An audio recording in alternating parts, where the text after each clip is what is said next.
what was the other catalyst for you to say, hey, I can get up on that stage? Get on stage, yeah. So when I was going to school, and you're in a classroom full of people who want to become trainers, it's a high percentage that you're gonna sit next to people who compete. Okay. You know, because you're in the fitness industry, you're getting in the fitness industry. Bodybuilding is a big, huge aspect in the fitness world right now, and competing. A lot of trainers are competitors, right? So there was a girl. There was a girl who competed in figure. I didn't know what that was.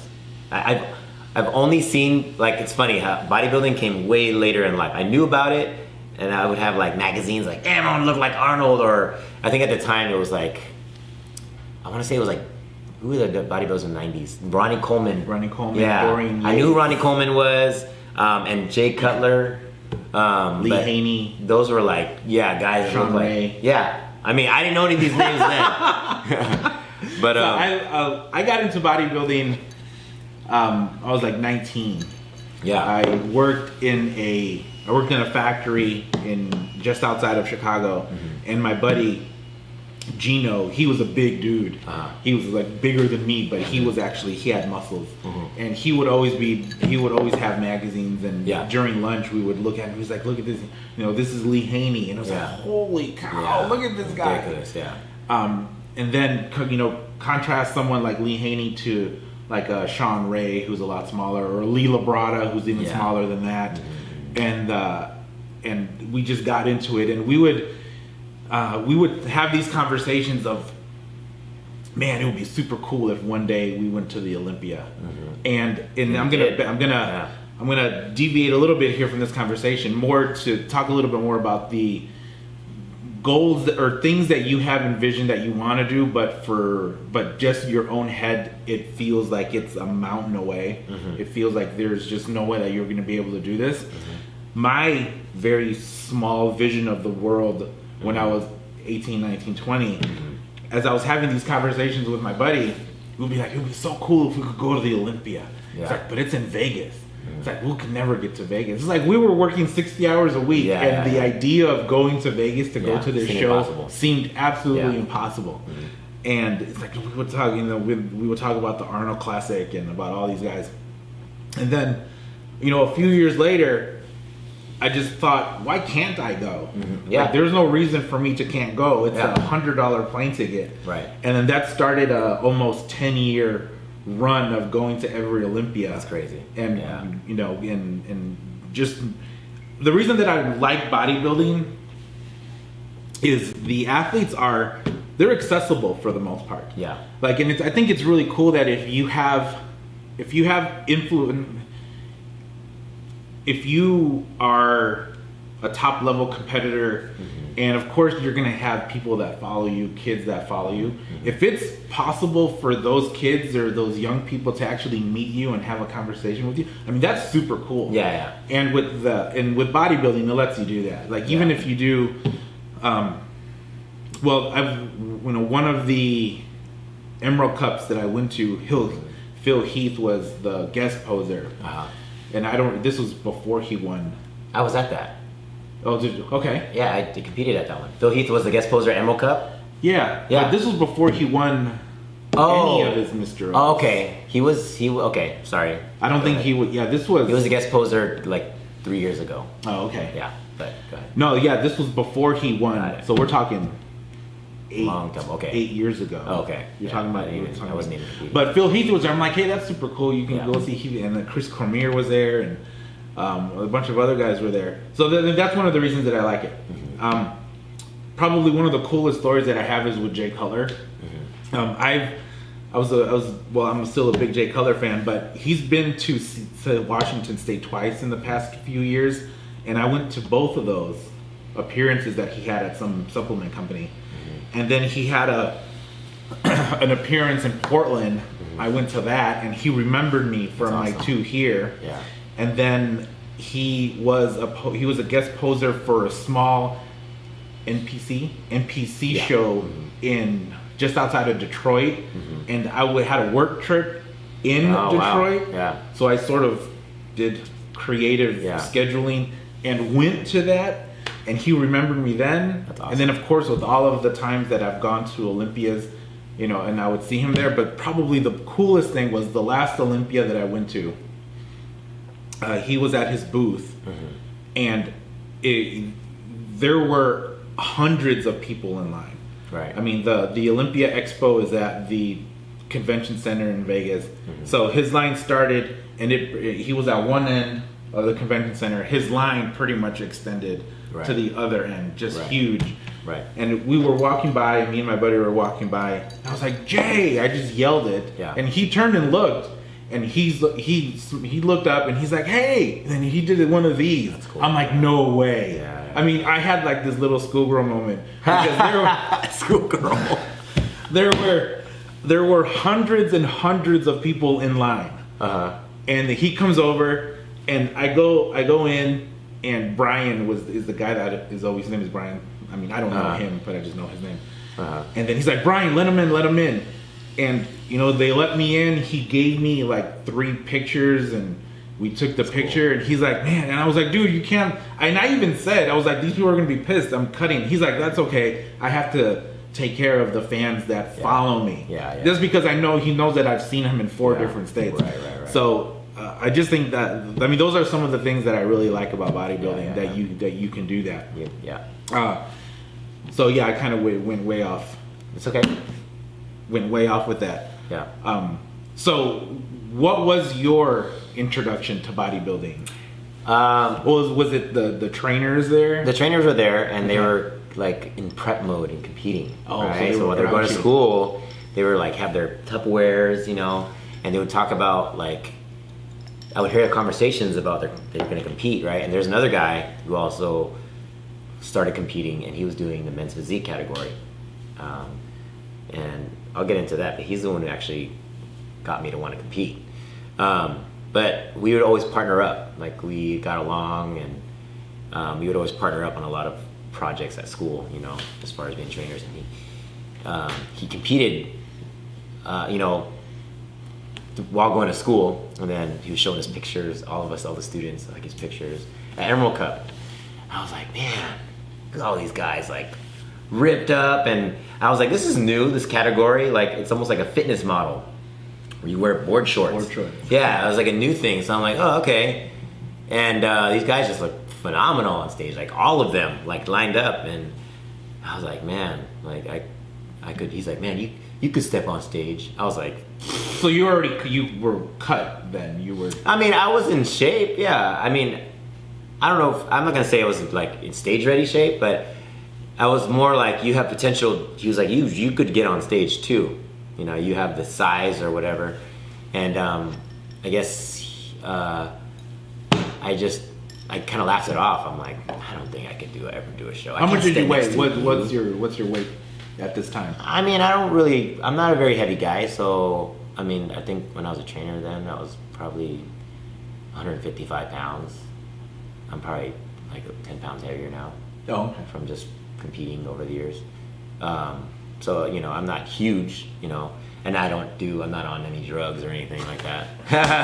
I've done everything natural, so that's something I never wanted to get into. But I know that you know, men's physique just seemed like a more natural look. Yeah, it was an interesting category. They didn't have all like the technical like poses that all bodybuilders needed to do, you know, side poses. They gave it a little bit more freedom, and it was a new category that was growing, right? So it started to get popular. This is only 2 years. Way more competitors for that than this men's physique is completely like morphed now. It's like huge, but it was still kind of underground then in 2012 when I started competing. And so, anyways, we were working out, and he's like, dude, just do a show. You should, like, I don't know if he was just watching me work out. He's like, dude, you need to do a show. And I was like, I don't think I can do it, man. I just I can't step on stage. He's like, no. I said, okay, listen, if I do a show, you have to do the show with me, right? I don't want to be alone. I don't know anybody. He's like, cool, deal, right? And so I didn't really know where to start as far as like getting myself like a foot in the door, like training for a show. So Antonio, the guy who competed, he was looking to get into, even though he did 2 shows, he wanted to get like a coach. And so the girl that was competing, that was in her class, she said, "Hey, I'm part of this team called Save Fitness." She's Save Fitness. Okay. And it's under Tangi Johnson. Okay, yeah. Tangi Johnson is big, like fitness, physique, or figure competitor, IFBB pro. She's like 11-year pro. She's from Auburn, I think. She's from Auburn, yeah. And so she's a big name in the bodybuilding world. And she said she's a coach here locally, and you know, this is her number. Hit her up, and she's trying to recruit guys to be in her team, and she would help, you know. So I did. I had her number, and I almost hesitated to hit her up, but I did. I said, "Hey, why not? I'm doing all these things. I left my job. I'm becoming a trainer, and I'm like, what's a phone call? Yeah, what's a phone call? So, you know, like, why not start to get in my foot in the door of these things in the fitness industry before I become a trainer? Sure. You know, so why not? And so I called her, and we met at this old school bodybuilding gym in Renton, and it was like Tangi, just like her aura, like you could just tell like the type of person she is. Sure. You know, she's such a leader, and she met with me, and I said, "Hey, I'm thinking about competing," and she was like, "Okay, cool." And then she just probed a couple questions, you know, what do you do? I was like, "Oh, I'm a trainer." Like, "Oh, perfect," you know. Or I said I was going to school as a trainer. And then we're in the back, and she said, "Okay, did you bring?" I had to bring shorts. So bring shorts and take off your shirt, and it was like the most oddest thing in the world. I was like, "What?" Okay. Tangi tells you to take off your shirt. Yeah, so I'm like, okay, I'll do it. But she's so natural. This is what she does, right? Yeah. And so we were like in the dance part studio. She's like, "Do a couple of these and this and that." I'm trying to pose. She's like, "Yes, you could do really well at shows, you know." I'm like, "Are you sure? Are you just being nice? Because I don't know what the hell I'm doing right now." But she's like, "No, you totally could." Yeah. And then she said, "You should do this show."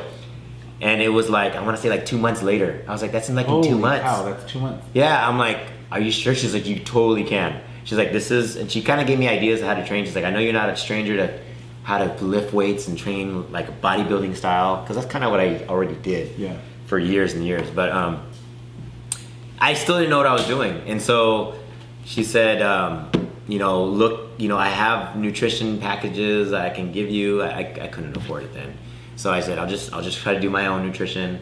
And I started looking stuff up. I didn't know what the hell I was doing as far as like how I should eat. You know, I just kind of just did the same thing and just looked stuff up online. And I did my first show, and I did it with Antonio. He promised to do a show with me. We both went. It was in Shelton, Washington, and it was at the Little Creek Casino. Little Creek. Yeah. It was a Fit Stop 24 show. It wasn't a very big show. There's probably like 5 guys in my class, I think, at the time, and it was the coolest but most awkward experience, because I just didn't know what to expect. You know, I didn't know being in the pump room and being back and you got to pump, and Tangi was backstage and she taught me how to pose and do all these things, and she's like, "Hey, have you guys eaten anything?" And me and Antonio looked at each other. We're so inexperienced. We're like, "No, we haven't anything to eat." She's like, "You haven't even carved up?" I'm like, "What does carb up mean? What does that mean? I don't know what that means." She's like, "Oh my God, you guys are gonna look flat on stage." And I'm like, "What? What does flat mean?" And these are all new things, you know. Littlest things, like she was like helping us with our gloss, and she looked up and she was like, "Oh my God, you guys didn't shave your armpits?" I'm like, "What?" We both didn't shave our armpits. She's like, "You guys need to shave everything next time you get back on stage." Right? I'm like, "Oh, okay." Guess you're not supposed to have hairy armpits on stage. Not supposed to have hairy anything. Yeah. So, anyways, you know, that's awesome, actually. Yeah. That is awesome that you had this goal, and it's like, you know what? I'm just gonna do it. I'm just gonna do it, dude. I'm just gonna gonna go. Years ago, I was really big into cycling, and I put a lot of miles on my bike, but this particular hobby only lasted 1 year. Right.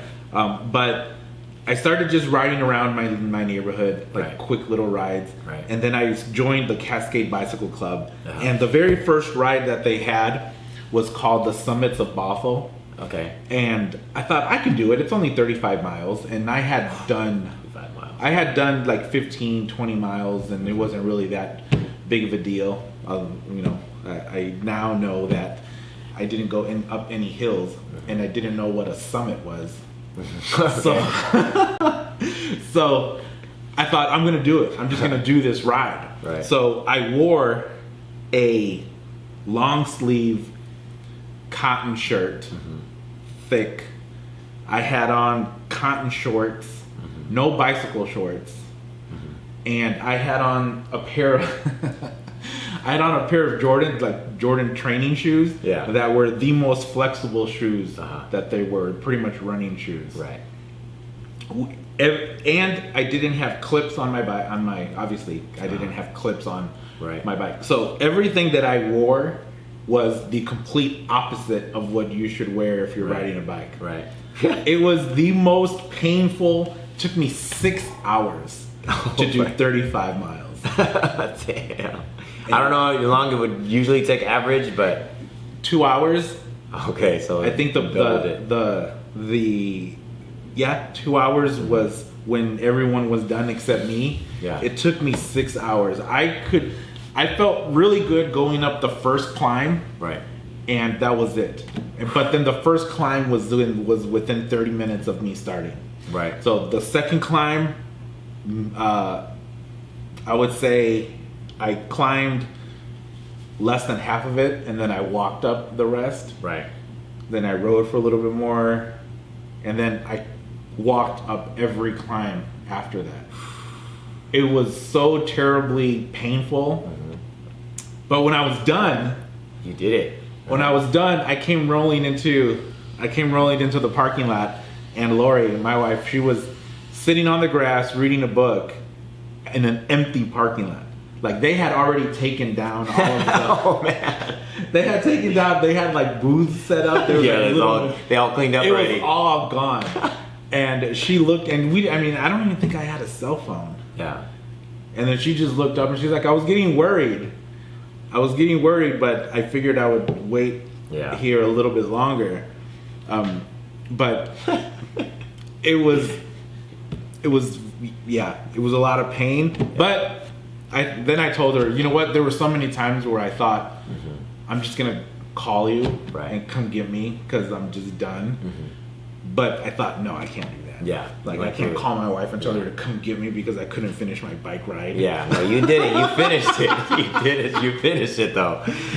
So I can picture Tangi looking at you guys and thinking, and it was like, what was she thinking? These guys don't know what they're doing. We didn't know what we were doing. We're like, I don't know. We don't know. Like, she's like, it's okay. You guys look good. She was. So did you shave that same show? Like, was it like a judging and did you only have to go out once or? So so there's pre-judging, and then there's the night show. Where they actually call out all the winners. So I see. It was all pre-judging, and that's all that matters is pre-judging. And so I remember watching. I'm so nervous, right? I don't know what I'm doing, but I'm like, I'm just gonna have fun. I'm here. The sucky part was my wife couldn't make it out. Oh. So she couldn't make it out to the show. So it was just me and Antonio, which luckily I had a friend there that I'd known. And so my wife couldn't be there, so I didn't have any like family support. It was just me, right? So I'm like, I'm gonna get through this. I can do this. And so I remember watching this guy doing his bodybuilding routine. He was in bodybuilding, and he looked like probably like 160-pound dude, and he was just getting the crowd going and just boom, hitting everything and like doing all like the crowd was loving this kid. And I was like, dude, this is just watching a competitor on stage. That's when I was like backstage, like watching through the curtain. And then it was our time to go get up, and he was like just finishing up, and then after him, it was like men's physique category. And so we're all going, the expediters are like, men's physique, come over by the stage. So I'm just getting more nervous. And then I see that guy that just gets off stage who looks great. He starts to put on shorts, right? And then I see him, I have no idea who our competitors are in my class. I see him, and I'm like, men's physique, B class. And I'm the B class, I'm like the middle class or the short class or whatever. And we get in line, and he gets in line with me. I'm like, wait a minute. So you did both? Yeah, I was like, you're competing in men's physique? I'm like, this guy looks great, you know? And he's like, yeah, I know, I'm doing both. I'm like, oh man. I was like, dude, take it easy on us, man. Take it easy. It's my first show, all right? And he thought it was funny, you know, kind of broke the ice a little bit. He was a cool guy. He's like, man, you look good, man. You'll do great, you know. This is only I don't know how many shows I forgot what he said. But I'm like, oh, great. I'm next to this bodybuilder guy who's going to come in my category and, you know, totally annihilate us. But we get in, there's 5 of us, and we're prejudging. And, you know, we're going through our poses. You can just hear Tangi. It's almost like I don't like to say like a boxing match where like the coaches are hollering things of what you should do from the stage. That's what they're doing. So I'll hear his Tangi's voice like, turn to the side, this and this, and we're going through all the transitions. I don't know what the hell I'm doing. I look even awkward doing it. And they move us around. I didn't understand that when they move you around. Yeah. Right? Like they want to compare. They want to compare, right? And so we're going through and everything is just going fast. Like, cause you're just like so nervous. I can feel my heartbeat, like, you know what I mean? And so we get off stage and I don't know what to expect. I'm like, cool, you know, if it's cool. There's 5 of us. We're all gonna get a trophy. It's gonna be 1, 2, 3, 4, or 5, right? So that's cool. I'll take home a trophy. And so Chanji's like, it's literally between you and the bodybuilder guy that was next to you. I said, really? He's like, yeah, they kept you in the center. Right. You and him. They just kept you in the center. I was like, oh, okay, I don't know what that means. Yeah. She's like, that means you're in 1 and 2. He's like, and she was like, you know, it might be him maybe just because he has the judges from like bodybuilding maybe. Sure. I don't know. And I'm like, it's cool if I get second. That's fucking great. Like, that's more than I expect. Yeah. You know, I just wanted to have the experience of being on stage and getting cool pictures. You know what I mean? Of taking of me on stage. But anyways. The night, she's like, go ahead, get some rest, get some food in you, come back, and then we go to the night show. So go to the night show, and they do all your presentations. That's when they call out the winners. And so we get on stage, and they're calling out the places. So they do the way they do it. They call you all out, and they go in 5th place, in 4th place. So as they go in 5th place, it's this guy with the girl in roses. Which one? Yeah, there's always some girl with like a ring girl kind of coming in with the trophy. But yeah, you're right. That's who's passing out the trophies. So 5th place, 4th place, 3rd place, and I'm like, holy shit, I didn't get 3rd. So 2nd place winner, right? And this went by so fast. They call out the dude's name, or they say runner up. Yeah. They call out the dude's name, and I'm still back there. I'm like, did I get last? I don't know what's going on. And so they're like, and the winner men's physique category this, Chris Denina. I'm like, what the hell is going on here? So I go to the middle, I grab my trophy, and so we get off stage, and still in shock. I'm still in shock, and then Tony was like, man, I told you when you got here, you're gonna do good at these shows, and then he gets on stage, and I'm kind of rooting for him, and he wins his class. He gets first, and so we're backstage, and we're like, oh man, we got our 1st place trophies, and you know, he goes, dude, we still got to go in the overall, and I was like, oh, that's right, and so, you know, I don't know what to expect. I'm just already happy that I got a trophy, because I'm like, okay, there's no way that I'm gonna win overall. Like, I'm just happy to have a trophy, and so Tangi's backstage, like, you guys gotta get ready. You know, we're on our team, so one, like, her team's doing awesome at this show, so me and Antonio are both on her team, because Antonio joined State Fitness also. Okay. Yeah, so we ended up joining at the same time. So we get on stage, and you know, they're moving us around here and there, and there's only 3 of us, right? Because there's only 3 respective classes, right? And so I still didn't understand the shifting. I'm just thinking they're comparing us. So me and Antonio are compared, then me and the other guy, and then they have me in the middle, and it's just, they're just shifting us around. Yeah. At this point, I'm just like, it's whatever. I'm happy, you know? And actually, so, side note. Yeah. At the 212 Olympia this year, they didn't compare 2nd and 3rd. And that was the first time ever. There was Really? a bunch of criticism on the judges this year. Interesting. Because they were I can't pronounce the guy who won 2nd place. I don't know who they are. And Jose Raymond. Oh, okay. And they were never together. Interesting. Well, anyways, I know. Yeah, I mean, that's what they say. They say the standard is the way they move you around is where they place you, right, if you're in the middle. But they're like, hey, okay, and then they get down to the winner, like overall winner, Chris Denina. And so I ended up winning this whole freaking show. It's my first show, and I'm on stage. Okay, so how come did I know this? I don't know if you knew this. I won my first bodybuilding show overall. Gee, okay. Yeah, it was. We're gonna be showing some photos here. Well, yeah. It was I mean, it wasn't a big show, but for me to step on stage on my first bodybuilding show, that's the amount crazy.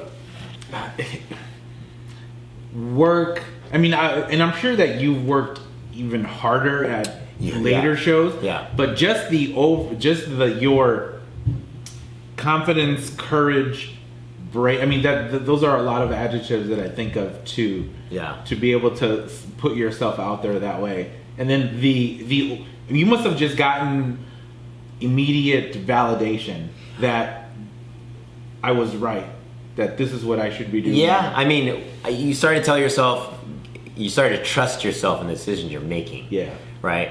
Was I confident going to the show that I was gonna do well? I don't know. I wasn't quite sure. I was just like, I'm just probably gonna get my ass handled by all these experienced guys, right? But my confidence level as far as being a competitor wasn't quite there yet. I still didn't know what to expect. Sure. All that was in shock. But my confidence in the decisions I was making and going in and saying I'm gonna go do a show and actually following through and getting on stage was the confidence level I had in myself. Like, you just trust your own, like, where you put yourself, because I'm in the driver's seat ultimately, right? Right. And so that was crazy to me. That is amazing. Like, I don't think I knew that. Yeah, I went overall. So does it? And then I'll leap into a tad bit of the personal here. Yeah. Do you get annoyed when I introduce you to people and then show them your picture? No, I don't get annoyed. But I'm always like, oh man, here we go. It's not. It's just, So the reason, to explain here, when Chris and I are out and we meet, I introduce him to my friends. I'll say, hey, this is Chris, and they're like, oh, okay, and then I said, oh, and by the way, this is what he looks like. And then I'll show them a picture of his last win, and then the eyes open and they're like, holy, and then just but I'll tell you the reason I do that. It's because I have zero athletic ability. Mm-hmm. I have zero of those qualities to be able to do that. And then to me, I think that is super cool that I know people that do have that, and that what I ultimately want to do is try to absorb, if it can't, knowledge, right, to be able to do that. So I'm just really proud that I know people that accomplish those things, and it's like, and I want other people to be able to say to sort of share in that. That's what I do. That I mean, I do it for, like, I don't do it to say, hey, Chris, this. I do it to say, hey, I'm surrounding myself with people who are capable of achieving this. And the whole adage of you are who you hang out with, and absolutely, you have to do all of this. It's like, absolutely.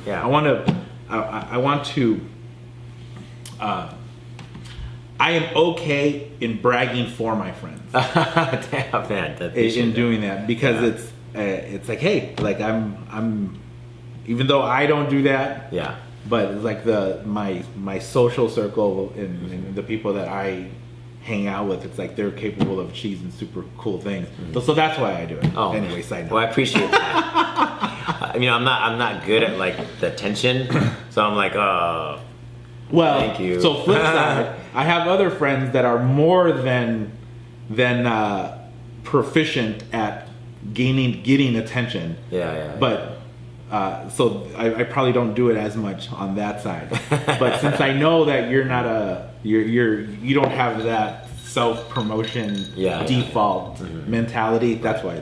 No, I appreciate that. So you won this show overall.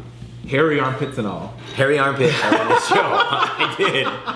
I raised my hand too, like, yeah. Chanji was like, oh gosh. She's like, next time, shave your armpits. Overall hairy, like it's some super hairy. Yeah, no, I just, like, because she told us to shave. Like, you got to shave your legs too. But she didn't tell us to shave the armpits. She's like, I told you guys to shave. I was like, I didn't know we had to shave our armpits. So it was just, So you won. I won overall. What was the prize? you got like, I mean, you don't get like money or anything because a year's worth of protein or no, I got like I didn't even use it. It was like a $75 gift card to like a sunglass place. It was so random, and I got a big trophy. But I didn't really. It wasn't about what it wasn't I got, about right? It was just more like, oh my god! I call my wife. I'm like, I freaking won this whole show. You know, I went overall, and it was just the craziest kind of, I guess, a high in a way. But Tangi was like, you know, I think this is something you might want to think about continuing to do, right? So where's your sister? She wasn't there. She's like, she knew about it. She called. I called her, and then I think she reposted something on Facebook or something like that. So did you like say, hey, look at what I mean? No, it wasn't about, no. It was, she was proud. It was more like, I like, you know, it means a lot if my sister is proud of me. Yeah, you know what I mean? So, I hear you. But yeah, I was, you know, just thinking like, what's next? You know what I mean? So Tangi was like, there's another show a month from now. Right. And I think she did that on purpose. I think she really wanted to get my feet wet, and then she's like, she really wanted me to compete at the Washington State. And that was a big show. It's a lot bigger show. The competition level was like, and so, where's that? Where was Auburn. that? In Auburn. In Auburn, yeah. And so I said, why not? You know, I did well at this show. Let's see how I do at this next show. And Antonio ended up doing that show too. And so I had a better foundation of training yourself for a show, but not quite yet. And I still do my own food. And so, actually, you know what? The show was not a month later. It was a week later. Okay. It was like 5 days later. That's what it was. It was a week later. Yeah. It was like literally the next Saturday. So Washington State was the next Saturday. I do remember now. So this time I came even more leaner. I don't know what I did, but I just came even more lean, like, because you had to maintain yourself. Yeah. So she's like, that's what I remember. So she told me, you have to maintain your body because there's another show I want you to do in a week at the Washington State. And I'm like, okay, so do what you need to do to maintain, stay in shape. Don't let yourself go crazy. You can eat today, but like come Monday or Sunday, Monday, like get back on track, whatever it is you're doing. And so I did, and whatever I did, I somehow I lost more. I didn't lose weight, but I got more leaner. Sure. Like, this is the leanest I've ever been. Well, it's only my second show. Sorry. And so we do Washington State, and it was like maybe there's like a lot more guys on stage. I was dealing with like 15 plus guys, so like a lot more competition. Yeah. So everything's still new to me, and I get on stage, and they do what you call first call-outs.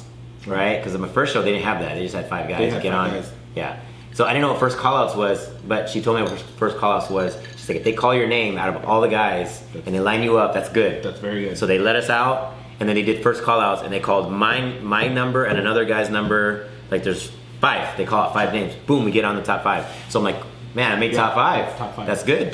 And so they're shifting us around, and I guess a lot of people feedback, even guys like that competed with me, like, dude, you totally won our class. Like, I'm like, you know what I mean? Like, I don't think so. Like, you know, I'm not gonna sit there and say, yeah, I think I won. But I'm like, thanks, I appreciate that, you know? I'm like, man, I guess I could be good at this, you know what I mean? And so, to make a long story short, at that show, Antonio, he competed that day. I forgot what he placed. He didn't place, he got in the top 5, but, so you guys know who Antonio is now. I ended up winning my class again. So I win my class, and I go in the overall. And I'm standing next to the overall next to this kid. And if you guys are familiar with like the bodybuilding world, I stood next to this kid named Jeff Seed. He's this huge fitness model, just he's an IFBB Pro Men's Physique guy now. He stood up on the Olympia stage. But that was before, it was pre, you know, all of that. But I stood next to him. He made the overall too. Okay. And there's 4 of us on stage. I didn't win the overall, but just the fact that I was getting up there that quickly showed that these judges see something in me somehow, right? Because I was even asking my wife, I'm like, am I good at this? Like, she's like, man, the judges like you. So, and then Tangi was like, you know, you might want to start thinking about just continuing to do this. And so that's when I started to think about like, I should just start bodybuilding for a little bit and see what this does. Yeah. And you know, I started doing other shows. There's some shows I didn't want to do, but I did them. And then my first time on Emerald Cup was like the second year I was competing. That was a wake-up call as far as the competition level that you're going to go against now. That's when I got my ass handled and it was my first show. I was coming off of a win at the Vancouver show. I win my class again at the Vancouver show. It's called Vancouver, USA. That was Tangi's actual show. Show. And no, was that Vancouver? Vancouver, Washington. Washington? Yeah. Okay. So I ended up winning that, and I'm like, cool. She's like, Emerald Cup's the show. That's the biggest show, like the Northwest. People travel from other states, and there's even guys from other countries that come down. Yeah, it's a national. It's a national stage, right? It's close to it at least. And I get on there, and I don't think I even got. I think I got like second or third call-outs. So it was disappointing to me. You know, when you set the standard of getting first, you know, and then you go to Emerald Cup and then you get 11th or 10th, you're like, what the hell is this, you know? So it was kind of disappointing, right? I felt like I should have placed higher, but, you know, then you have a little bit of resentment of how it went, and, you know, I told myself, this is the show. If I'm ever going to come back, Emerald Cup is the only show I'm going to do. Like, that's it. You know, I've done all the other smaller shows. I was like, this show is what getting me now. Yeah. Because that'll take you to. Yeah, but it was more of a scalable goal now. Now it's like, I didn't do well at this show, so now you have to shoot for doing well at this show. Okay. Train differently, right? And so I took a year off, and I went, and I've done Emerald Cup 4 times now. So first time I got 11th. Second time I come back after a year, I said, I'm never going to experience that again. I said, I'm going to get in that top 5. My mentality was top 5 because I was happy with top 5 in Emerald Cup. Sure. Because this is Emerald Cup now. This is big time, right? Yeah. And so the following year I come back. I said, I'm going to train for that one. I'm going to take some time off, get some time to grow and this and that. I get second at Emerald Cup. And I'm like, wow. Second time around. Yeah, it's my second time at Emerald Cup. And then I said, you know, I'm probably going to do this show again. I thought it was going to be my last show, but I said, I'm probably going to do Emerald Cup again, right? So, I mean, I'm interested in seeing these photos, the improvement that you made from 11th to 7th. Or to 2nd, sorry. Well, I came in, won my posing, so that's another thing that I started to get smarter, and I started to develop a better IQ on stage as far as being a bodybuilder. Because there's more to than just having a nice body and stepping on stage. Yes, showing it. Now it's how you present it, right? And that I started to make that my niche. Because I was never the biggest guy on stage. I was always, you know, I was lean, but you have to pose a certain way to be able to stack up. Because the thing about men's physique, it's not by weight class, it's by height. So they judge you all in the same height. So all guys come in different sizes. Right. And you guys are just huge. But sometimes they won't know how to present it, and I'll present it better than them. So I told myself, you know, I know I'm not going to be the biggest guy, so I'll just concentrate on presenting my body well and being a good poser. And so, you know, I made sure. Then the following year, I wanted to come in a little bit more fuller, and then get my posing down. You know, and I did. I set myself apart by, you know, I always say I'm going to be the best poser there. You know, if I'm going to entertain the crowd, you know, I'm gonna present my body in a more artistic way. Did you take ballerina lessons? I didn't, but that's what Arnold did though. I listened to Arnold. Arnold, he does these things for a reason, right? So, I mean, I started to develop a better IQ on stage of how to move, how to present your body, and posing. And that's what I did. So I came back the following year, I got second, and I said, you know what? I'm gonna train for this show again. I think I know what to do to try to outbeat myself. It was always myself. I'm just always beating. You always just have to compete against yourself in bodybuilding. Yeah. You can't concentrate on who's out there because it's subjective. You know what I mean? So you just concentrate on yourself. So I went back the following year and I got second again. And this time, that was a painful pill to swallow because like you trained, you waited a year, and like you get second again, and it's like, like I don't want to do this again. Right, and I said that was gonna be my last show in 2015, and I don't want to compete. I don't know if I want to compete anymore, and I just want to try to get first at Emerald Cup, because that's the show to do, you know. And I said, that's it.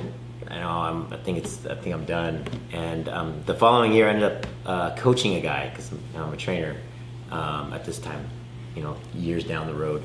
And I coached a guy, and he ended up doing the Masters physique. Okay. And he got me a backstage pass to be backstage. So it was different being there at the show as somebody who watched, a spectator, you know. And so I was upstairs, I had a backstage pass, I saw a couple of the guys I used to know competing, like, oh, when are you gonna step back on stage, you know? Because, you know, I was one of the guys who's competed for a couple of years. I was considered more like a veteran in Washington State, you know? And so I was like, I don't know, I can't stand next to you guys. I'm not in the shape I'm supposed to be, and this and that. But, you know, watching the show, I started to get competitive because I started to see all the guys and the potential guys I would stand next to. And then I started to put myself like, this would have been my class. And I'm like, oh man. It's like, man, I can get these guys. You know what I mean? Like, I see what they're doing. And so I'm like, it sparked something. I'm like, I think I want to get back on stage again. And this was almost 2 years later. So I'm a little 2 years older. after your second place, and my third time at Emerald Cup, right? And so I was like, you know what, this time, I'm gonna do this one more time. And I'm gonna get on Emerald Cup stage again. And it's gonna be my last show, I'm gonna at least treat it like it, right? But this time I'm gonna hire a nutritionist. And so I did. So I hired Mark Sandayan. He's IFBB pro bodybuilder. He's been in the game since like he was 18 for like 15 plus years. Is he here? Yeah, he's here. Okay. He's here. He's IFBB pro bodybuilder now. And we sat down, had a big, like a long meeting. And I told him, you know, I want to start, but I want to start 6 months in advance because I haven't really trained in bodybuilding. Because then I was deep in a different style of training. You know, Sure. I was doing my athletic training. I did boxing. And that's how I train my clients too. I don't train my clients like bodybuilders. You know what I mean? So I was my level of training was different versus bodybuilding. I didn't really do much bodybuilding style training. Now, well, we'll talk about that when we talk about the different techniques.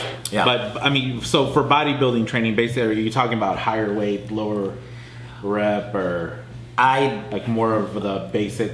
Well, based on the knowledge that I've gained throughout the years of training and bodybuilding, and for myself, on what my body responds to the most is I'm into high volume, like a ton of reps with good weight, not weight that you can just sit there and throw around. Yeah. Like I'm all about time under tension. Like the longer you put your muscle through stress, the more it's going to respond. Right. And that's how you trigger your hormones to like either grow or burn fat. Sure. You know, so it changes your intensity level. And I really took that style of training to the max this last time I was at Emerald Cup, which is probably the best prep I've ever had, right? It was the hardest, but as far as the physical training aspect of things, I took more of a functional approach. I didn't really do much machines.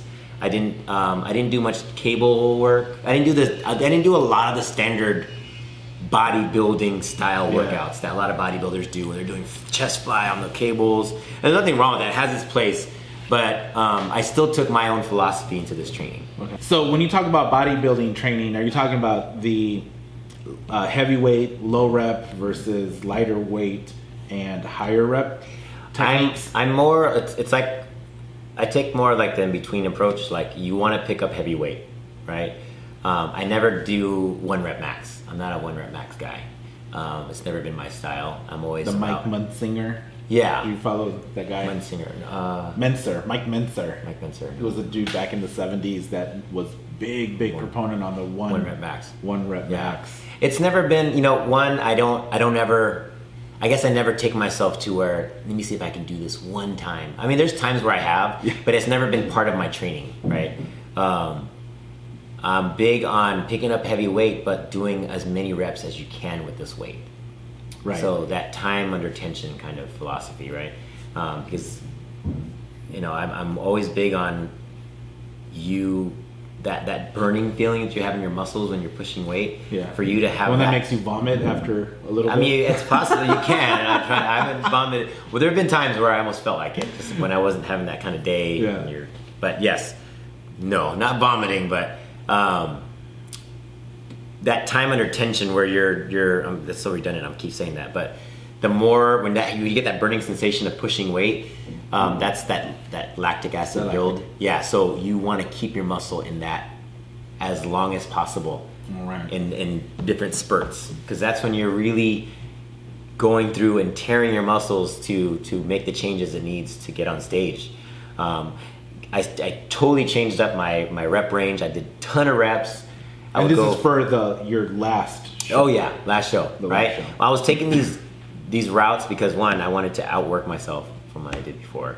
I wanted to train a different intensity level, a very high intensity level, because I wanted my body to be like 10 times better than what it was before. Sure. Right? I had 6 months to train. I needed to become fuller and better conditioned. So I had to put my body through some extensive training to do that. And it required that 6 months to get my body back into that shape, and not a standard like 3 months that guys do to get ready for a show. Right. So, plus my body responding to the food, so, and I told you I hired a nutritionist to do that. And I didn't want to think too much about what I needed to do with my nutrition besides what was being assigned to me, but I was also learning from what was given to me. Right. And so it was really important for me to start months out, so that way I was making the changes I needed nutrition wise for it to be for me, right? Because everybody is different when it comes to nutrition for getting ready for shows and whatnot. So, well, since we're talking about this, let's just segue into that. Okay. If you pick up any magazine, they're all. The same content has been written 1,000 different times in 1,000 different ways. It's low carb, high protein, drink protein shakes, eat as many vegetables as you want, stay away from potatoes but eat sweet potatoes or yams because they supposedly dry you out more. I mean, Dexter is a big fan of eating the sweet potatoes. Is that what you spoke about? Is that what the nutritionist said, or? So, So it's funny. I was eating sweet potatoes throughout my preps for previous shows, because when you look up bodybuilding diet or like nutrition, that the sweet potato is like a huge thing to eat as far as a carb source, right? Oh, by the way, last video I made sweet potato gnocchi. Check it out. I think I saw that. It was pretty good with the cheese over it. Yeah. It was pretty. I saw that video. It looked pretty good. You know what? Okay, side note. You know how long it took me to make that video? How long? It took me 5 hours to shoot it. Wow. And it took me 4 hours to edit it. Like literally, that was all for that 7-minute video. Yeah. Well, actually, for that 5-minute making that gnocchi. Wow. It took me that long. This whole counter was an absolute disaster. It was an absolute mess. I had sweet potato everywhere, and then you can see in the video that I'm pushing down on it to squeeze it. Yeah. It shot out. Yeah, I think I saw that. You looked at the ground for a second. You're like, oh crap. I remember that. But it was delicious. Yeah, it looked Although I put so much flour in it that I think it defeated the purpose of it being. Right. Well, anyway, sorry. So where were we getting to? Nutrition. So Mark, who was my nutrition coach, he said, I want this nutrition plan that I prescribe you, I want it to be very simple. Sure. I want you to have a little bit of power to change certain things, but I want you to keep the foundation of the foods that I'm giving you. And I told him, I said, for this prep, I need to learn a lot about myself with food. I'm hiring you for a reason. Sure. I want to actually learn from this and how my body responds to this. And I said, I don't want to invest a lot in protein shakes. Can we get through this prep without me having to take protein shakes? Because why? Before, one, I wanted everything in my body to change based on real food and not supplements or processed stuff, right? Like I didn't want to take that. I wanted to take this approach differently, right? And two, the previous preps I've done, I was like pounding weight gainer shakes and all this as meals, because I knew I wasn't taking enough calories and I wasn't prepping enough meals. And so I say I don't want to go through that ever again, and I didn't like the way my body was feeling by ingesting so much processed stuff. Yeah, they're chemicals. I mean, yeah. I mean, it's called supplement for a reason. It supplements what you don't get in your nutrition enough, right? When it comes to just a generalization of it, right? So I mean, so he said that's fine. That's even better. I think one will get you leaner quicker, so your conditioning is going to be easy, right? And I'm already a lean guy. I don't really get puffy in the off season. I'm always keeping myself in shape. But you just have to make sure you're eating all your meals, right? Yeah. And so I was prescribed like 6 meals a day, and I had to eat 6 meals a day. I ate a ton of eggs, and it's funny, he didn't want me eating sweet potatoes. And I noticed everything I was getting, he was giving me a ton of white rice. That was my carbs, white rice, like a cup and a half. I would eat probably like 4 to 5 cups of rice a day. Like before training, after training, anytime? Well, I would have higher carbs before training and then lower and post training. So I would lower carb source. So carbs more like for the energy, the glycogen part of it, right? But anyways, I won't get too technical into that. But I said, Mark, why aren't you prescribing me like most bodybuilders eat like sweet potatoes? And he goes, well, you know what? I'll interrupt. Yeah.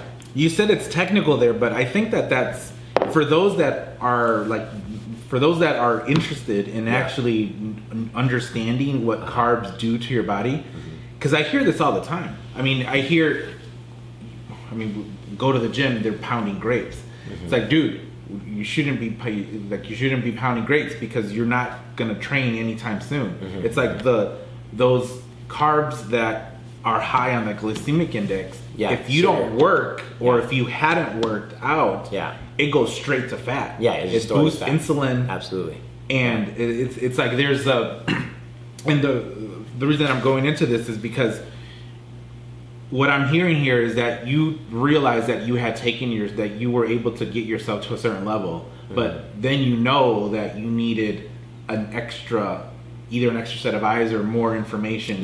So you went with the nutrition, and those are the little details that these guys know that can bring in to help you out. But you identifying that you needed that information and then hearing what the input is and then putting it into practice, that's another extremely admirable process. Hearing the information, trusting it, and then putting it into play and putting it into use.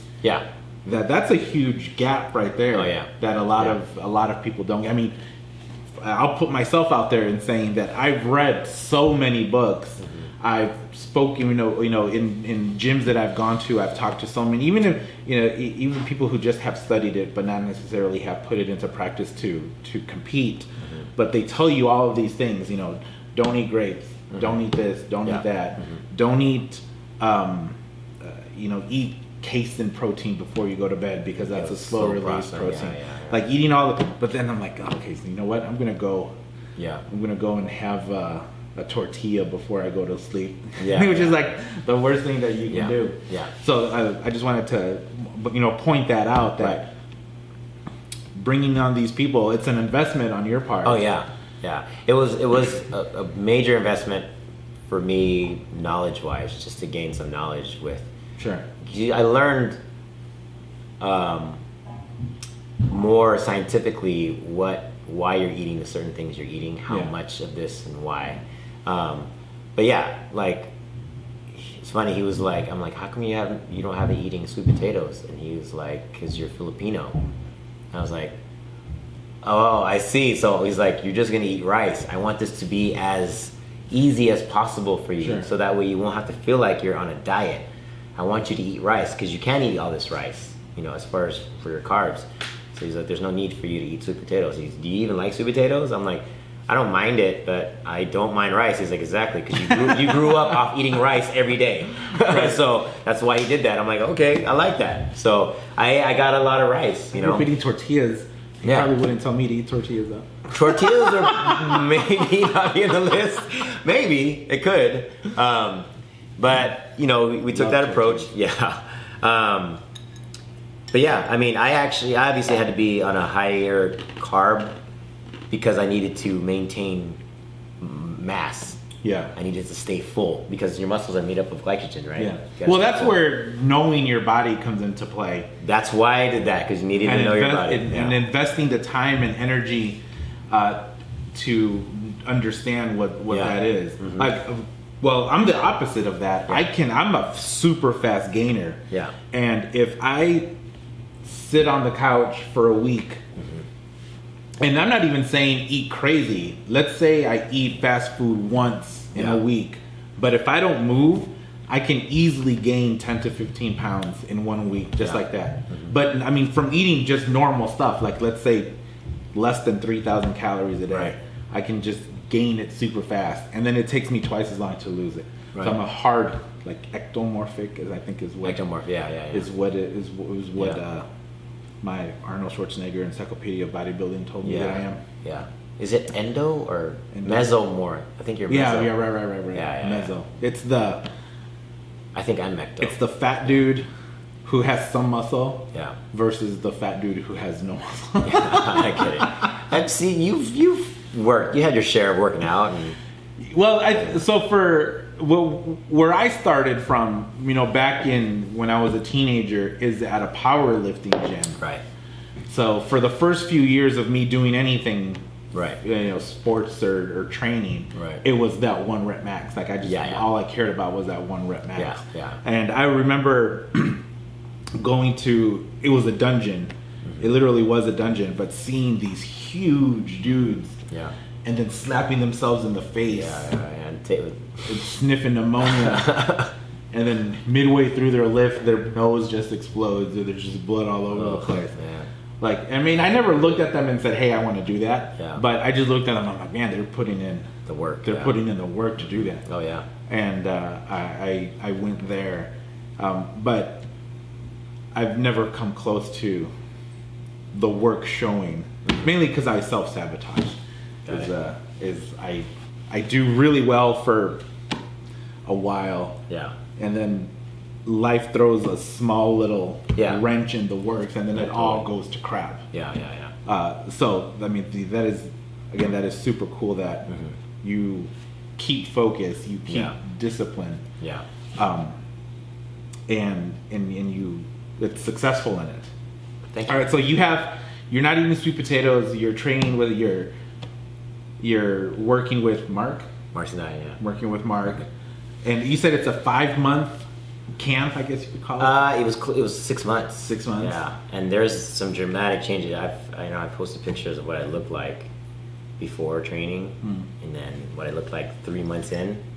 It was a huge, change in 3 months. So I knew whatever we were doing was working. And I posted that. I've never seen my body go through that dramatic of a change. Like, I was really not in the shape I was supposed to be in. Just because I was concentrating on my career and focusing on that. I was, I kept myself in shape doing things, but not like bodybuilding style, like training for something, right? And so it showed, like February, I was like getting there already. You know what I mean? It was like to the point where I think the show was in April, and I was too close. Right. You can't peak too soon. I was peaking a little too soon, and so, we made the adjustments, and that's why we did this. Yeah. Right? And for me, he had to keep my calorie. I had to eat. I had to constantly eat because I can lose weight like that. Yeah. My metabolism is just fast. I was a skinny kid, growing up. And so, he designed the nutrition plan to just keep my state, just constantly having food in you, and then high intensity training. Yeah. I would be in the gym. I wouldn't be in the gym. Some guys train for like 2 hours. My training days lasted 45, maybe an hour if I'm like warming up or stretching. Sure. But I would work out a good 45 minutes, and I did no cardio. So again, at most I started to do things towards the end just to move. I would do like sprint intervals here and there, but there was like a handful of days I did that. Yeah. He didn't want me because I was already getting lean just based on the style of training that I did. Sure. With the high intensity reps, and it keeps your body fat low. Like, it really burns sheds fat. As far as just like training, like exercising, there's a formula. There's people should actually exercise like that. Okay. You know, high intensity kind of. We'll have to get a preview of that. Oh yeah. So, but anyways, yeah. I mean, I think I was already outdoing myself from the previous Emerald Cup because I had my nutrition. I had a nutrition plan, so right. like a whole structured nutrition plan for me that was being adjusted every time for me. And then what's really important is like before the show, like you tweak and you cut a lot of things out. Sure. And I never really did it right my last 7 shows. I always kind of played it off like, okay, I did this last time and I'm gonna do this, and you know, pulling the water out, that's a whole nother thing of sure. getting on stage. And he really assessed me to like every day from a week prior being a couple days out. That's when your body makes its dramatic changes. Pulling the water out, yeah. you cut your carbs out. Is that a painful process? It's more painful because you're hungry. You know, I've never went that many days of not eating carbs like that because I was eating carbs like all the time. Yeah. You know, I need you to eat carbs. Some withdrawal. We don't need you to cut your carbs, you know, throughout this whole prep because, you know, you're still lean and we need to keep you full. That's all he said. We need to keep you full. And so he literally cut my carbs out. He goes, I need you to eat very low fat protein, whatever it is. It could be fish or whatever. I'm like, so I can eat seafood? He goes, yes. He goes, don't cut your steaks out. You know, I know chicken is not eating boiled chicken breast is like, that's not your thing. So I'm like, can I do like shrimp? He goes, perfect. So I ate pounds of shrimp. That's a good for thing. days, right? And then he had me eat cucumbers. Just that's it. Cucumbers and shrimp. Yes. For 5, 6, 7 days. I think it was like 7 days. Actually, that doesn't seem horrible at all. And it wasn't that bad, but you get tired of shrimp. I love you know? shrimp and cucumbers. It was like 8 ounces of shrimp every meal, and I was eating 5 meals a day. So every meal, I would be going to the grocery store and buying pounds of shrimp. Like, you were just here yesterday. I'm like, I know, and I need another 5 pounds of shrimp. But I was just eating shrimp and pounding like 3-4 gallons of water a day to shed this water out. So I knew I had, you know, getting back on stage, I knew I was doing it right this time. I was going to come at my complete best. And I did. I measured my body fat the day before. I never measured my body fat. I never knew what I was on stage. I think a couple days prior, I was like 5.6 or 6.8% body fat, and then I was gonna shed even more a couple days down. So I'm like, okay, I feel good. Like I'm where I'm supposed to be as far as the numbers go. I never really looked at myself as far as like analyzing the numbers and all that stuff. Sure. Friday, I was 5.6% body fat, and I was still cutting. So I was on stage probably 5 or under. So like I felt good about that. As far as getting on stage, I was gonna be at my best conditioning. You know, now it's like, can I size up to these guys, right? And I wasn't much bigger than I was in the previous. It's just I think I just presented my body better. Yeah, it's a different. Different type. Yeah, I mean, bodybuilding, you only go against yourself, and you know, I just studied myself. That's what you had to do, and I did everything. I had a nutritionist. I you know, everything I did, I outdid myself completely, and so. You know, So let's talk a little bit about mindset. If you're Yeah. saying that now.